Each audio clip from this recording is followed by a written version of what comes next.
Sailors or people working at sea, what's the most creepy or most amazing sight you witnessed?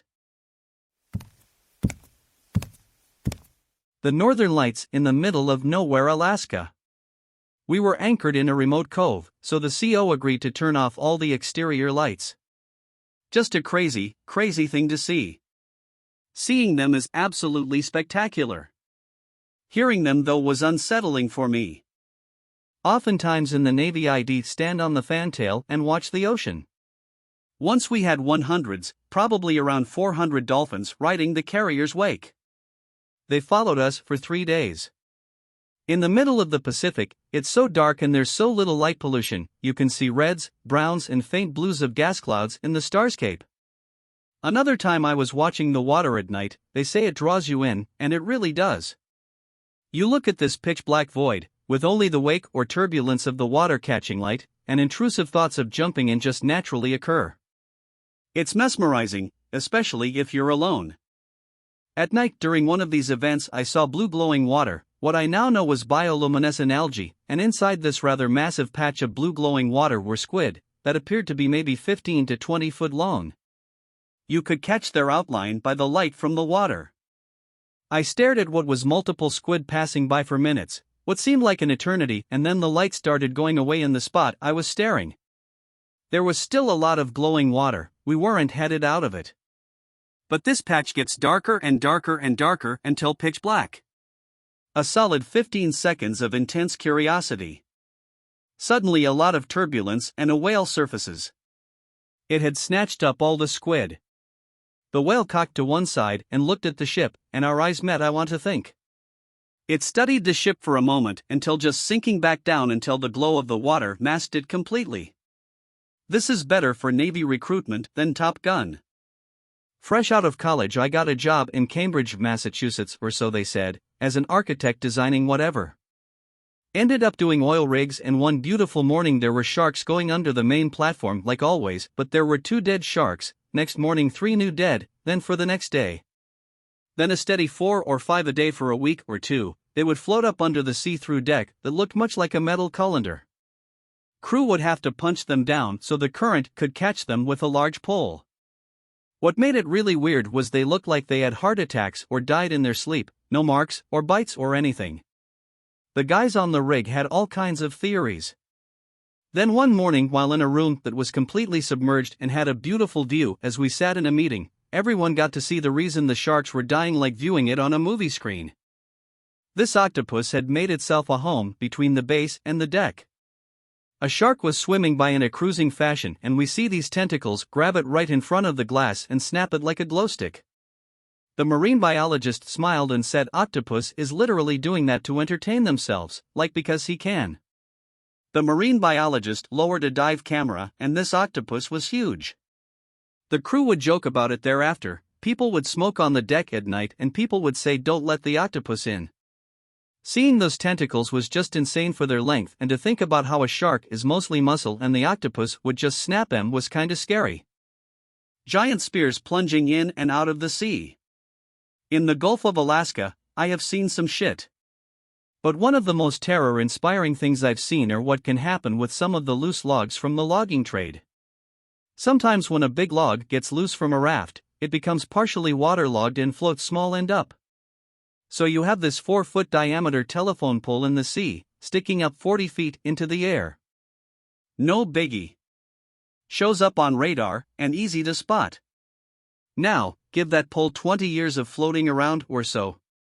It rots in such a way that it becomes sharpened to a perfect point by wind and waves, and looks quite menacing. Now, put it in a gale with 25-foot waves, 50 feet trough to peak. And it becomes a towering spike of death that shoots up from the sea every 15 to 20 minutes, out of nowhere, 60 feet into the air, only to plunge down into the dark depths, waiting to skewer some unsuspecting boat in a few minutes when it thrusts out of the ocean again. It is a genuinely terrifying sight, rare, but not so rare that I haven't seen 2 in one season. It's like the spiked dick of Neptune looking for an opportunity to fuck your shit up in a particularly terrifying way. Welp. This is the first reply on here about a phenomenon I'd never heard of, and it's honestly terrifying.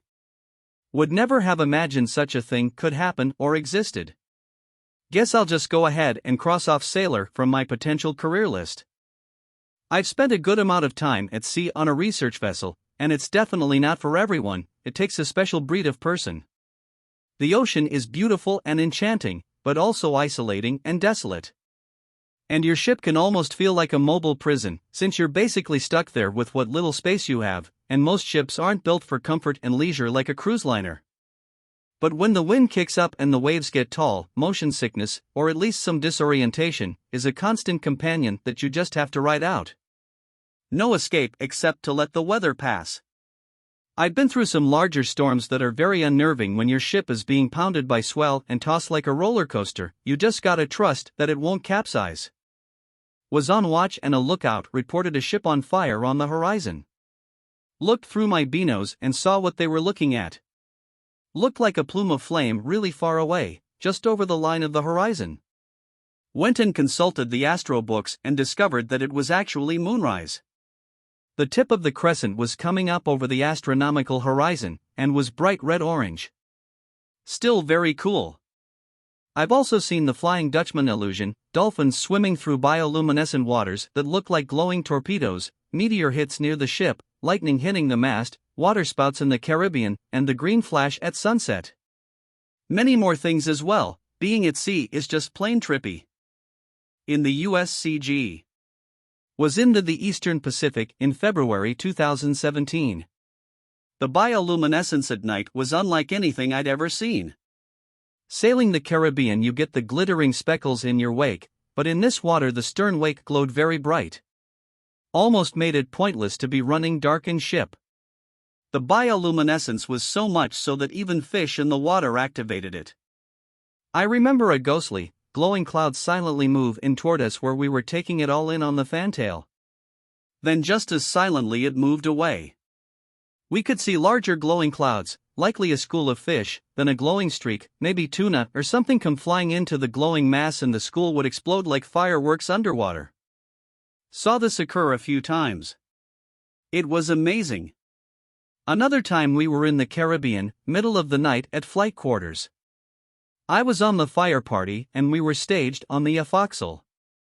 We were kind of bored waiting for the helicopter come back. All of a sudden this massive meteor hurtles by overhead, completely turning night into day for a second. We were all in disbelief. The people wearing NVGs were a little ticked, though. I used to work on an Atlantic salmon farm a few miles out to sea. Best job I ever had. Creepy. We were round at the second site, other side of the island to the main site, and this one was being left fallow for a couple years, so just required some maintenance every now and then / was used for storage. Me and my brother were there late afternoon to check some ropes or moorings or something, I can't remember, when all of a sudden there was this really strong electrical / copper smell and the place went silent. It was flat calm, relatively clear skies, so it wasn't a thunderstorm coming in.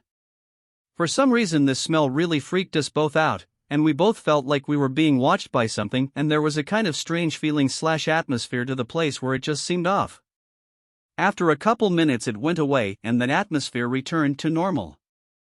We were pretty glad to get back to the main site, but never experienced anything like that again. Really weird. Awesome. This one is hard to describe, but sometimes we would have to pull super long 18 to 20 hour shifts at harvest time. This involved starting sometimes at 2 a.m. and working until late in the evening. There wasn't actually loads of work the whole time to do, we just needed to be present for a lot of it and lift a cage net once an hour or so. So we mostly just stood around drinking coffee and talking bollocks. Anyway, I digress. We were starting out one of these mornings in the speedboat heading out to the site, on a really crisp winter night. Not a breath of wind, super cloudless sky and a hint of aurora above us. Speeding along into the night with my buddies in this beautiful scenery, nice fancy survival suits on to keep warm. I remember looking up and seeing a huge sky full of stars, and a shooting star burning across the sky out towards the horizon. As I say, I can't really bring it to words, but I'd never really felt more alive or happy in my work than that night. I stealth camp on occasion, and I found this little clearing in the edge of some woods facing an unused lock. The moon was huge and the sky so clear. No light pollution, and I could see so many stars. I lay my blanket on the ground and just stared into space. It was one of the best moments of my life. Many years ago, I used to go to a summer camp out in eastern Oregon. It was pretty well in the middle of nowhere, zero light pollution. The last year I attended, I went as a counselor, and the first camp of the summer was for a program called Touchstone. It was specifically meant for kids who had grown up in the city and never had a chance to really get out into anything remotely resembling wilderness. The first night of the Touchstone camp, we led them all away from the buildings using flashlights with red filters. For anyone who doesn't know, red light doesn't impact your night vision, and we're giving them a lecture on native mythology to keep their attention on us. Talked for about 20 minutes to make sure that their eyes had gotten good and dark adjusted, and then told them all to look up. Hearing the absolute awe and wonder in their voices as they realized just how many stars you can see in a truly dark sky was so fulfilling.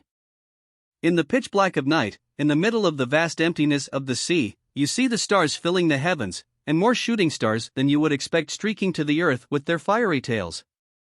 As your eye draws down to the water, you find that somehow the ocean is darker and emptier than the sky.